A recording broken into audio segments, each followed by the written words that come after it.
ये रेकी ऊर्जा कार्य कैसे करती है? ऊर्जा को आप जान चुके हैं, ऊर्जा के बारे में बहुत कुछ सुन भी चुके हैं अब तक। तो अब ये ऊर्जा कार्य कैसे कर रही है, कैसे हमें स्वास्थ्य प्रदान करती है?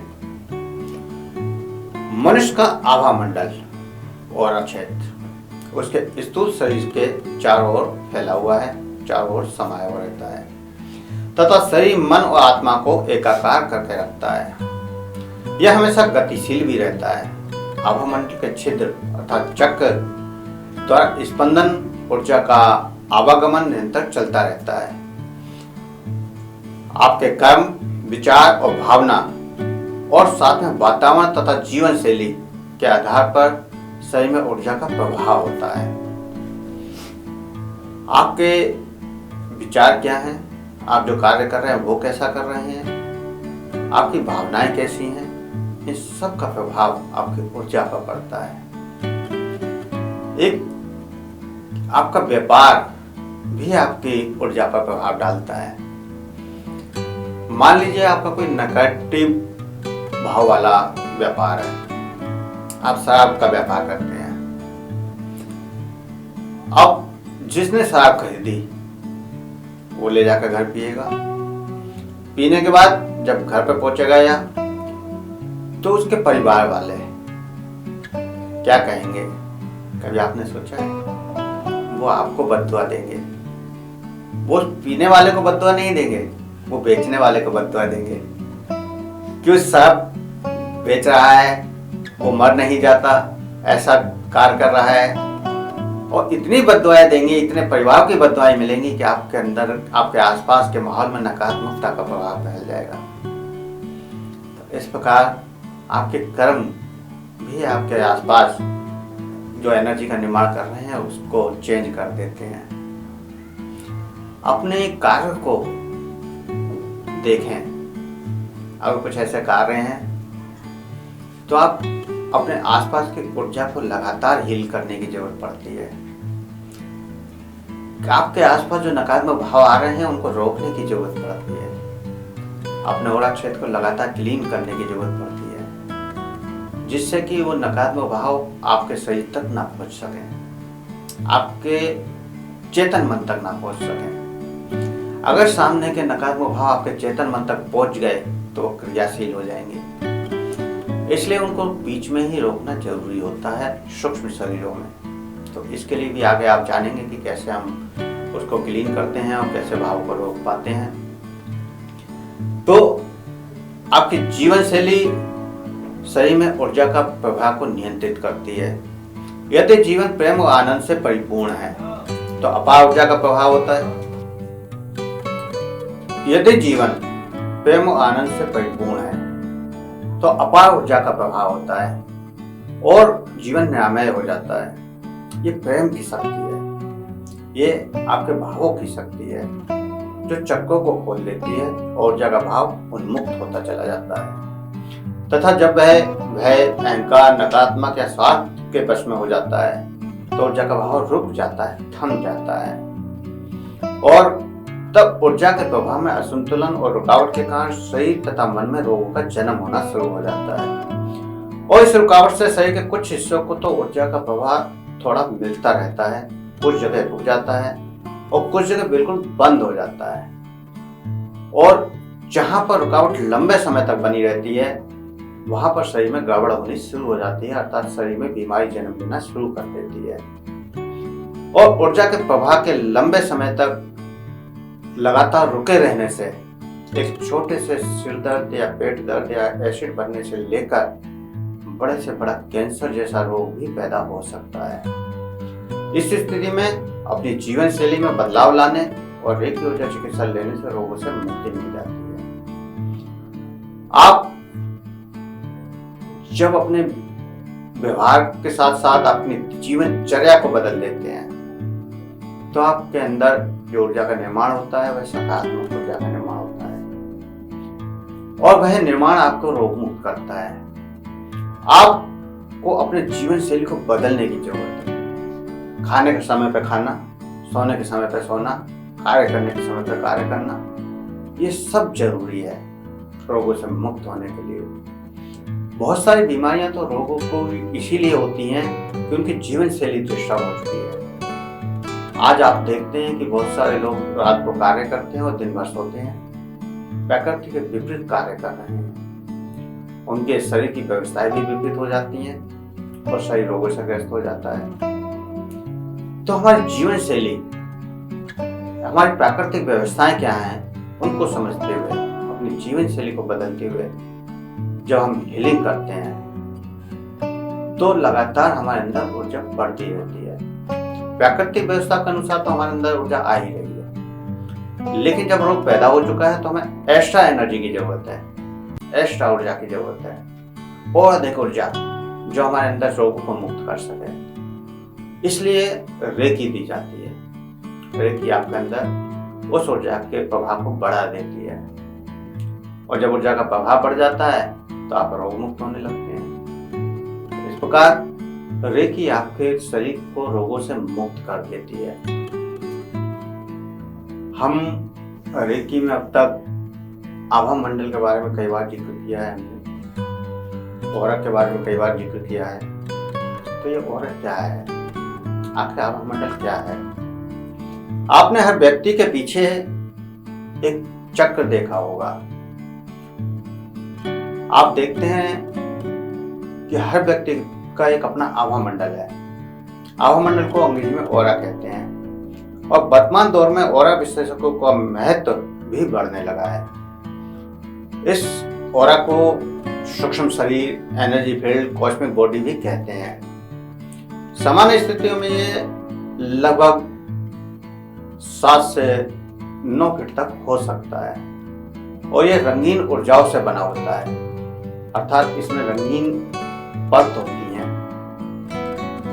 इस कारण ग्रह की रंगीन एनर्जी इसे बहुत अधिक प्रभावित करती है, और हम ग्रहों के दुष्प्रभाव को भी ठीक कर सकते हैं। ये ब्रह्मांड से सकारात्मक ऊर्जा को लेकर ऊर्जा चक्रों को देता है। ऊर्जा चक्र इनका उपयोग जीवन संचालन में करते हैं। प्रत्येक ग्रह का एक अपना रंग है, और हमारे ऑरा क्षेत्र में जो रंगीन ऊर्जा की परतें हैं वह उस ग्रह के कलर से प्रभावित होती हैं।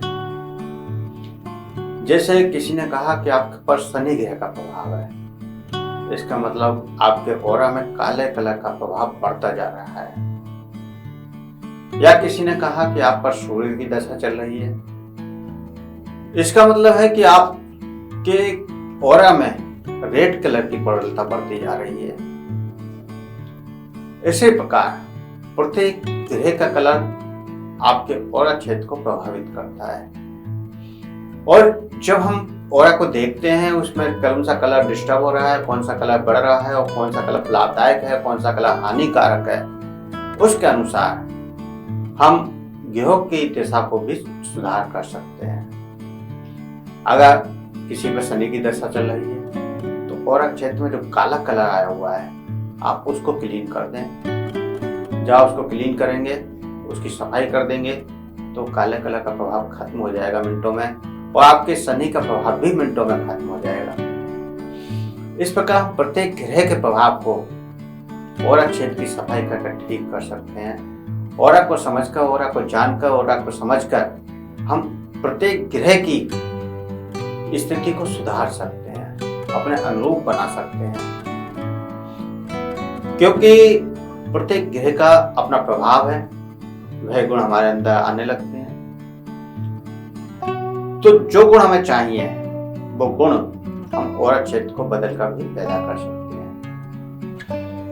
हमारा ऑरा क्षेत्र क्योंकि भावों के ऊपर निर्भर करता है, कोई भी प्रॉब्लम या बीमारी सबसे पहले हमारे आभा मंडल में आती है। यदि आभा मंडल कमजोर है तो उसे भेद कर शरीर तक पहुंच जाती है, अगर आभा मंडल मजबूत है तो नुकसान पहुंचाने वाली ऊर्जाओं को अंदर नहीं आने देता, हम पूरी तरह से सुरक्षित रहते हैं। हमारा आभा मंडल कितना मजबूत है यह निश्चित करता है कि आपके आसपास बीमारियां आएंगी या नहीं आएंगी। आज के समय में कोरोना का दौर चल रहा है। कोरोना वातावरण में फैला हुआ है, हर जगह फैला हुआ है। कोई ऐसी जगह नहीं है जहाँ कोरोना के वायरस ना हो, लेकिन कुछ लोग इफेक्टेड हो रहे हैं, कुछ लोग नहीं हो रहे। क्यों? क्योंकि जिन लोगों का ऑरा मजबूत है उनके ऊपर कोई भी वायरस इफेक्ट नहीं डाल सकता। और कोरोना ही वायरस क्या, किसी प्रकार का जीवाणु, कीटाणु, विषाणु जो संक्रमण पैदा करते हैं वो आपके ऊपर प्रभाव नहीं डाल पाते। लिखा का ऑरा क्षेत्र कमजोर है, और जितना अधिक कमजोर है उतनी ही जल्दी वो वायरस आप पर आक्रमण कर देते हैं। जिनका ऑरा क्षेत्र बहुत कमजोर होता है, बीमारी की शुरुआत में ही वो इफेक्टेड हो जाते हैं। आपने देखा होगा, जैसी सर्दी की शुरुआत होती है तुरंत लोगों को सर्दी, जुकाम, खांसी, बुखार शुरू हो जाते हैं, और कुछ लोगों के ऊपर कोई प्रभाव ही नहीं पड़ता। तो वो सब ऑरा का कारण है। जिसका ऑरा जितना मजबूत है वह प्रत्येक वातावरण को बर्दाश्त कर पाता है, कोई भी चेंजिंग उसके शरीर पर इफेक्ट नहीं डाल पाती। अगर ऑरा क्षेत्र कमजोर है तो आपके ऊपर इफेक्टेड हो जाते हैं। तो इसलिए अगर हम ऑरा क्षेत्र को मजबूत बना लें तो हम बहुत सारी बीमारियों से भी बच जाते हैं। और इसी प्रकार समस्या पैदा करने वाली ऊर्जाओं को आभामंडल में आते ही रीड किया जा सकता है, और उन्हें रीड करके एक सुपर हीलर किसी के भविष्य में क्या होने वाला है ये आसानी से बता देता है, और बताने के बाद उसे ठीक भी किया जा सकता है। मान लीजिए कोई नकारात्मक घटना घटने वाली है, आपके ऑरा क्षेत्र में हीलर ने पढ़ ली, तो वह उसे रोक सकता है, उसमें सुधार कर सकता है। जैसे फीवर आने से कई दिन पहले आपके अंदर असहजता आ रही है, अब हीलर ने पढ़ लिया कि आपके शरीर में असहजता आ रही है, तो कुछ ना कुछ नकारात्मक ऊर्जा आपकी तरफ आ रही है, उसने वहां ऑरा क्षेत्र में उसे ठीक कर दिया, आपको हील कर दिया, आप फीवर आने से बच जाएंगे। तो इसी प्रकार प्रत्येक बीमारी को ऑरा क्षेत्र में आ जाती है पहले, और शरीर तक पहुंचने में समय लगता है। तो शरीर में पहुंचने से पहले हम अपने ऑरा क्षेत्र में ही बीमारी को खत्म कर सकते हैं। तो आपने देवी देवताओं के चारों ओर या ज्यादातर सिर के पीछे एक सफेद प्रकाश का घेरा देखा है, वही ऑरा क्षेत्र है। और प्रत्येक व्यक्ति का, प्रत्येक वस्तु का एक अपना क्षेत्र है। ये प्रत्येक वस्तु के भीतर बस ऊर्जा का वह प्रवाह है जो प्रत्यक्ष तौर पर खुली आंखों से कभी दिखाई नहीं देता, उसको सिर्फ महसूस किया जा सकता है। आप अपनी ऊर्जा को महसूस कर सकते हैं और उस ऊर्जा का एहसास कर सकते हैं। वो कैसे देखा जाता है, कैसे उसको महसूस किया जाता है, कैसे आप उसको जानेंगे, ये आगे आपको बताएंगे हम। तो ऑरा क्षेत्र को हमें मजबूत भी करना है, मजबूत करने का तरीका भी हम आपको आगे बताएंगे। ऑरा आपके लिए एक ऐसी लेयर है जो आपको पूर्ण रूप से सुरक्षा दे रही है, आपको चारों तरफ एक सुरक्षा कवच का निर्माण कर रही है। आज के अभ्यास में आप सभी का स्वागत है। तो आज के अभ्यास के लिए सभी किसी भी आसन में सहज होकर बैठ जाएं। जैसे भी सहज होकर आप बैठ सकते हैं, आलती पालती मारकर, पद्मासन, सुखासन, जैसे भी सहज होकर बैठ सकते हैं, सहज होकर बैठ जाएं। आंखों को बंद कर लें, हाथों को ज्ञान मुद्रा में रखना है। ज्ञान मुद्रा अंगूठे के टॉप को उंगली के टॉप से मिलाना है और आंखें बंद कर लेनी है। हथेलियां घुटने के ऊपर रखें।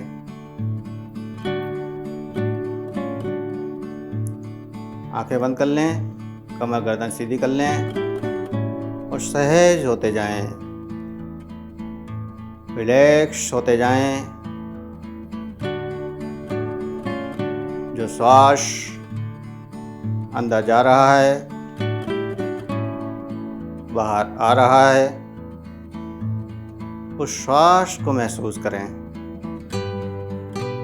अंदर जाने वाला श्वास कहाँ तक जा रहा है, कहाँ से वापस आ रहा है, महसूस करते जाएं। धीरे धीरे आपका शरीर, आपके विचार, आपका मन शांत होता जा रहा है। शांत होते जाएं, गहराई में शांति की डूबते जाएं। शरीर को शांत होते हुए महसूस करें और इस शांति का अनुभव करते हुए उस परमात्मा से प्रार्थना करेंगे। हाथों को ऐसे ही रखना है। प्रार्थना केवल भाव से करनी है, मन से करनी है।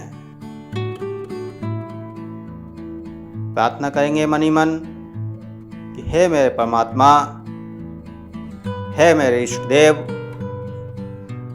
हे मेरे गुरुदेव,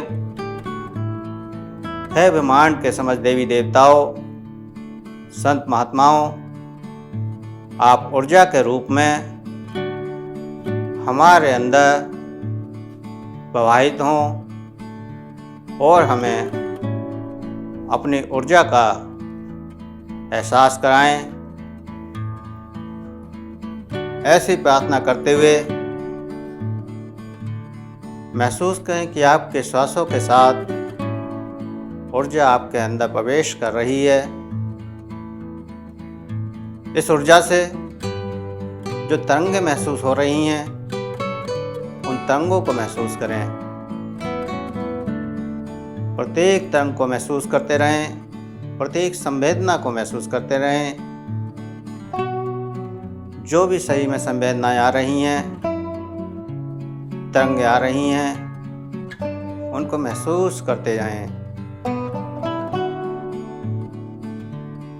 लगातार एहसास करते रहें।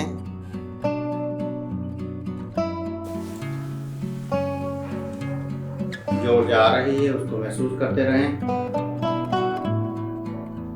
और इस ऊर्जा का एहसास करते हुए दोनों हाथों की हथेलियों पर रब करेंगे।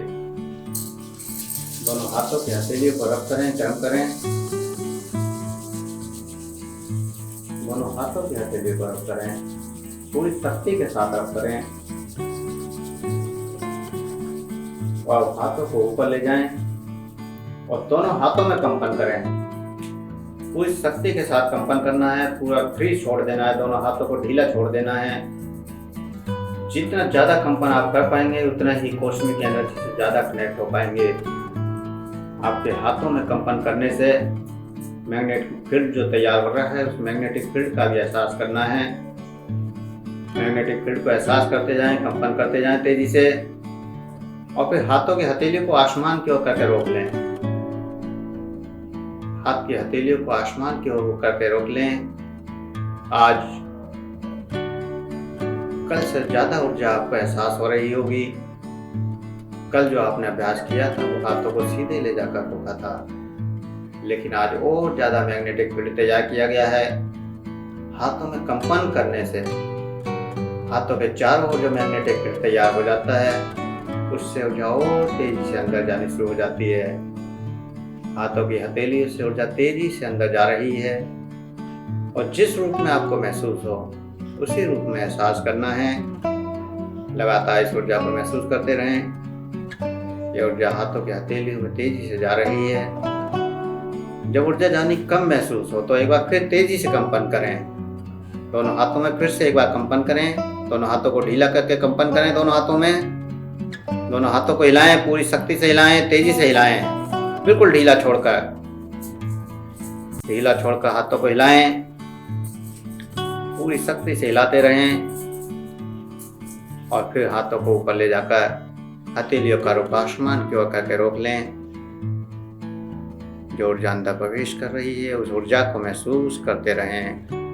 आपके हाथों की हथेलियों में जो कल ऊर्जा का एहसास था उससे कई गुना ज्यादा आज ऊर्जा का एहसास हो रहा होगा और ये ऊर्जा आपके हाथ की हथेलियों से कलाइयों के रास्ते, कोहनियों को पार करती हुई, कंधों को पार करती हुई कंठ चक्र पर आ रही है और कंठ चक्र से ऊपर की ओर भी जा रही है।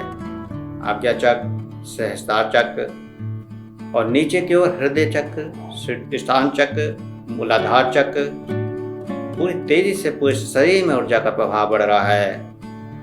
इस ऊर्जा को बढ़ाते जाएं, प्रभाव को बढ़ाते जाएं, महसूस करते जाएं। इस ऊर्जा को बढ़ाते जाएं, प्रभाव को बढ़ाते जाएं, महसूस करते जाएं।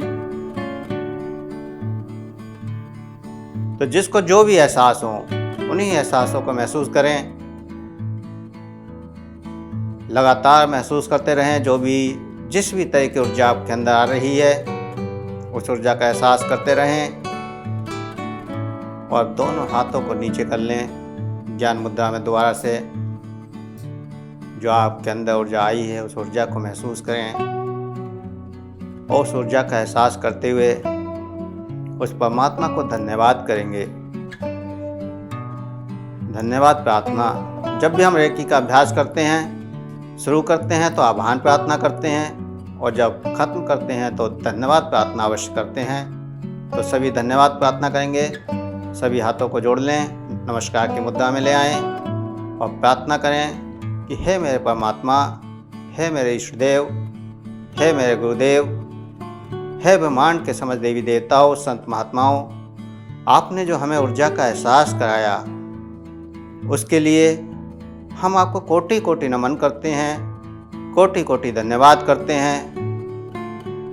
आपकी ऊर्जा का जब भी हम आह्वान करें तो आप इसी प्रकार ऊर्जा के रूप में हमारे अंदर प्रवाहित हों और हमें अपनी ऊर्जा का एहसास कराएं। ऐसी धन्यवाद प्रार्थना करते हुए महसूस करें कि वो समस्त शक्तियाँ आपके सर पर हाथ रखकर आशीर्वाद दे रही हैं और कह रही हैं कि तथास्तु वैसा ही होगा।